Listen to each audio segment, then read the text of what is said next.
Assalamualaikum, salam Malaysia Madani. Kanta 744 dimulakan dengan rangkuman berita utama dalam segmen esensi. Anggota Kabinet yang didapati terlibat salah laku rasuah wajib digugurkan daripada jawatan mereka. Tegas Perdana Menteri, tindakan itu diambil bagi menyelamatkan negara daripada gejala rasuah. SPRM turut diarah mengambil tindakan terhadap jemaah menteri yang didapati terlibat dengan salah laku serupa. 84.3% pengguna domestik perkhidmatan elektrik di Semenanjung tidak terjejas dengan reformasi percukaian yang bermula hari ini. Cukai perkhidmatan tidak akan dikenakan ke atas kadar penggunaan kurang daripada 600 kWh. Penubuhan Perbadanan Tanah Bumi Putra dicadangkan bagi mengekalkan pemilikan Tanah Bumi Putra. Timbalan Perdana Menteri Datuk Seri Dr. Ahmad Zahid Hamidi berkata perkara itu menjadi asas kepada kestabilan ekonomi dan pemeliharaan identiti kebangsaan. Fungsi perbadanan itu termasuklah merangka mekanisme yang membolehkan pemilikan Tanah Bumi Putra ditingkatkan dan dimanfaatkan pada masa hadapan. KWSP dijangka mengumumkan inisiatif akaun fleksibel atau akaun 3 April ini. Ia merangkumi mekanisme serta kelonggaran pengeluaran kepada pencarum. Perinciannya akan dijelaskan selepas KWSP mengumumkan nagihan dividen Ahad ini. Ini pula berhubung sumbangan asas rahmah SARA. Kerajaan sedia mempertimbang untuk perluas manfaatnya kepada kegunaan selain pembelian barangan asas.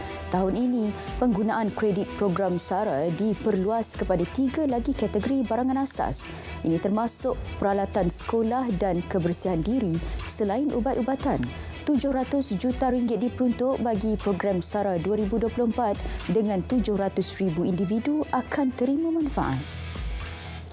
Kementerian Komunikasi sedia meneliti semula garis panduan permohonan dana industri kreatif.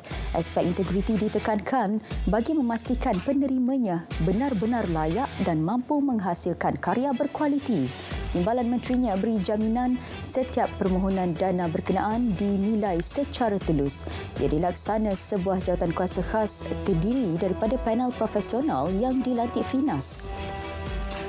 Usahawan Songkit berjaya jana keuntungan hingga RM20,000 sebulan selepas sertai Pusat Sebaran Maklumat Nasional NADI.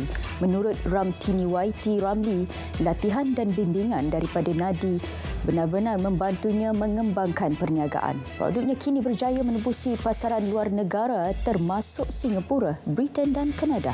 Wanita berusia 38 tahun dari Gerung Sarawak itu terpilih menyertai Pavilion Malaysia buat julung kali pada Mobile World Congress Barcelona 2024. Bina dan naik taraf kemudahan ruang niaga serta infrastruktur melalui projek Tamu Desa. RM19 juta diperuntuk Kementerian Pembangunan Usahawan dan Koperasi tahun ini bagi tujuan itu. Menterinya memaklumkan projek berkenaan bakal beri manfaat kepada usahawan B40 dan usahawan muda khususnya di luar bandar Sabah dan Sarawak. Syarikat yang sebelum ini berminat untuk melabur dalam My Airline telah menarik diri. Menurut Menteri Pengangkutan, ia dimaklumkan kepada kerajaan melalui surat kepada MEFCOM. Sebarang tindakan susulan kini terpulang kepada My Airline. Bagaimanapun, obligasi berkaitan isu pembayaran gaji pekerja dan bayaran balik kepada penumpang terjejas perlu dipatuhi. Seorang pemandu lori yang disyaki membunuh teman wanita dengan menolaknya dari tingkat 23 sebuah kondominium di reman 7 hari mulai semalam. Ketua Polis Daerah Shah Alam memaklumkan kebenaran reman suspek diperoleh daripada Mahkamah Magistrat. Menurut saksi, berlaku pergaduhan antara suspek dengan mangsa sebelum mangsa ditolak dan terjatuh dari tingkat berkenaan. Mangsa warga Thailand. Seorang remaja yang orang asli maut akibat tertimbus tanah ketika mendulang emas di Pos Pantos Kuala Lipis Rabu lalu. Mangsa dikenal pasti sebagai Budiman Johan, 18 tahun. Tanah yang digali mangsa dipercayai menggelungsur hingga mengakibatkan mangsa tertimbus. Punca kematian akibat kandungan oksigen rendah dalam tubuh mangsa. Seorang pegawai polis cawan khas ibu pejabat polis kontingen Kedah maut selepas terkena tembakan semalam. Kejadian berlaku semasa operasi menyiasat pencerobohan dan pemburuan haram di kawasan kompartmen 124 Hutan Simpan Ulu Mudesik. Punca tembakan yang mengakibatkan kematian mangsa belum dapat dikenal pasti. Siasatan lanjut masih dijalankan mengikut Seksyen 304 Kanun Keseksaan.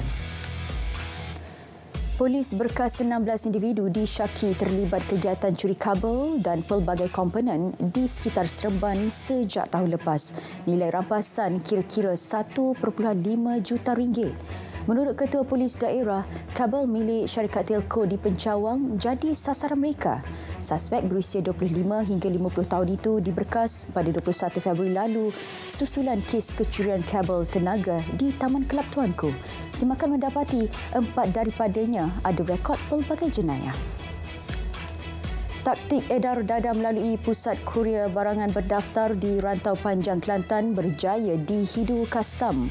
Pengarah JKDM Negeri berkata, dadah jenis ganja yang ditemui itu dipercayai untuk diedar ke pasaran tempatan.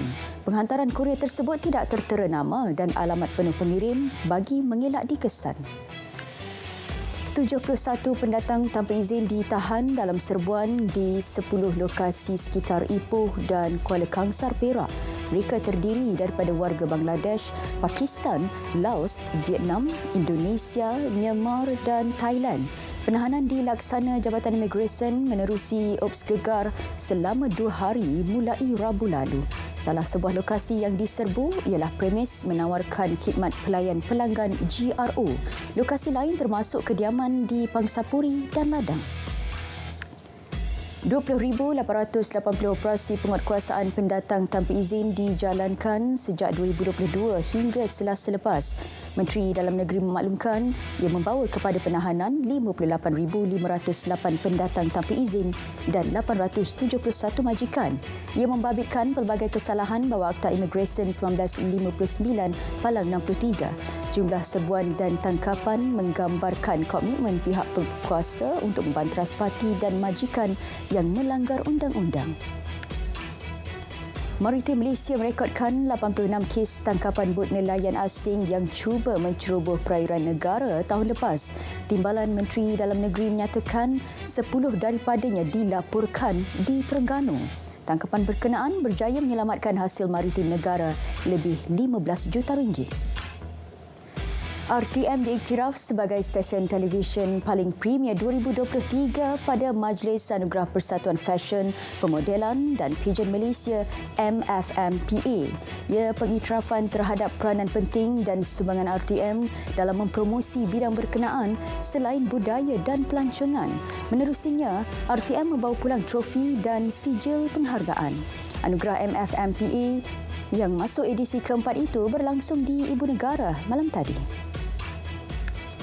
Buat julung kalinya, Anugerah Industri Pelancongan TIA 2024 akan diadakan 26 Julai ini di Ibu Negara.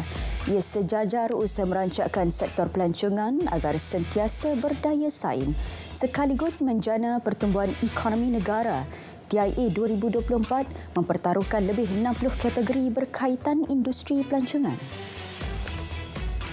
Pertandingan Majlis Tilawah Al-Quran Peringkat Negeri Terengganu 2024. Abdul Hadi Cik Abdul Halim dan Nurjana Abdul Rahman masing-masing dinobatkan sebagai Johan Kari dan Karya.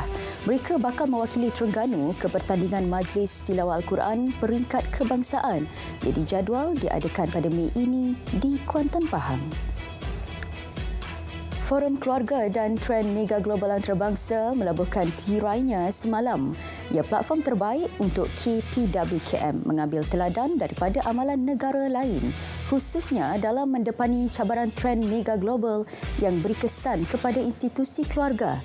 Menterinya memaklumkan forum julung kali diadakan di Malaysia itu menghimpunkan pakar dalam pelbagai bidang. Ini termasuk demografi, kekeluargaan, perubahan iklim dan kesihatan reproduktif. Ringgit dijangka terus mengukuh tahun ini diniagakan pada RM4.50 berbanding dolar Amerika pada akhir 2024. Menteri Kewangan 2 berkata ia didorong kedudukan ekonomi negara yang positif. Kerjasama MOF, BNM, GLC dan GLIC bersedia untuk meningkatkan aliran masuk wang ke dalam pasaran pertukaran asing yang bertujuan memperkukuh nilai ringgit. Malaysia optimis dapat meraih pelaburan diluluskan lebih tinggi tahun ini. Menteri Pelaburan, Perdagangan dan Industri memaklumkan ia selepas negara merekodkan jumlah pelaburan diluluskan tertinggi dalam sejarah tahun lepas. Jumlahnya hampir mencecah 330 bilion ringgit. Angka sasaran belum dimuktamad, namun kementerian menjangkakan pertumbuhan minimum 8 hingga 10%. Lebih 5,000 syarikat pemula berkualiti mampu dilahirkan menjelang 2025. Timbalan Menteri Sains, Teknologi dan Inovasi optimis sasaran itu mampu dicapai dengan kewujudan Zon Ekonomi Khas SEZ Johor, Singapura. Johor, negeri yang strategik untuk perkembangan syarikat pemula. Ia terbukti menerusi pencapaian ekonomi Johor yang diiktiraf di peringkat global, termasuk menerusi laporan Indeks Ekosistem Permulaan Global Startup Link. Kerajaan disaran mewajibkan 70% pembelian barangan bagi program bantuan rasmi kerajaan adalah terdiri daripada produk halal milik Bumiputra. Pengarah urusan Maidin Holdings Berhad berkata saranan itu adalah bagi membantu syarikat atau premis perusahaan halal milik Bumiputra di Malaysia. Beliau turut mengesyorkan agar menyediakan dana pembiayaan khusus untuk menambah baik perusahaan Bumiputra. Kemajuan teknologi 5G dalam operasi maritim Norway yang disediakan Telenor Maritim boleh memberi manfaat kepada industri perkapalan Malaysia, terutamanya dalam sektor minyak dan gas serta logistik. Menurut Menteri Komunikasi Fahmi Fadil, Telenor Maritim sediakan sambungan berkelajuan tinggi dalam rangkaian tertutup dan selamat kepada Master Lee. Ia syarikat pertama di dunia yang mengendali kapal autonomi di laut. Terdapat beberapa aplikasi praktikal penggunaan rangkaian 5G persendirian terutama melibatkan operasi kapal autonomi yang boleh dimanfaatkan syarikat Malaysia. MAHB menjangkakan lebih banyak syarikat penerbangan meneroka pasaran industri penerbangan Malaysia di antara suku keempat 2024 dan suku pertama tahun depan. Ini termasuk syarikat penerbangan baharu dari rantau Asia Utara dan Eropah. Bagaimanapun, semuanya bergantung kepada rundingan dengan syarikat penerbangan mengenai insentif dan cadangan yang ditawarkan oleh MAHB. Lebih 30,000 rakyat Palestin terbunuh dan lebih 70,000 lagi cedera akibat serangan rejim Zionis di Semenanjung Gaza sejak 7 Oktober lepas. Kementerian Kesihatan Gaza berkata 91 lagi kematian direkodkan dalam tempoh 24 jam lalu dengan kanak-kanak, wanita dan warga emas antara sebahagian besar yang menjadi mangsa serangan itu. Hospital Kamal Adwan di utara Gaza terpaksa menghentikan operasi akibat kekurangan bahan api. Penutupan itu menyebabkan penduduk di wilayah berkenaan tidak dapat menerima pelbagai perkhidmatan rawatan terutama dialisis, rawatan intensif serta perkhidmatan kecemasan 24 jam dan pediatrik.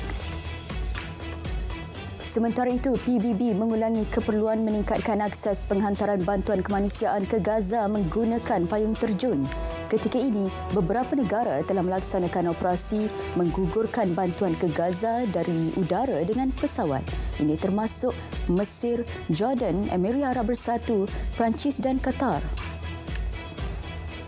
Seorang maut dan 5 cedera susulan insiden sebuah helikopter terhempas di lautan di barat Norway. Menurut polis, insiden itu mengakibatkan sistem pengangkutan terhenti sementara di antara platform minyak dan gas luar pesisir negara itu. Sehingga kini, punca kemalangan masih belum dikenal pasti.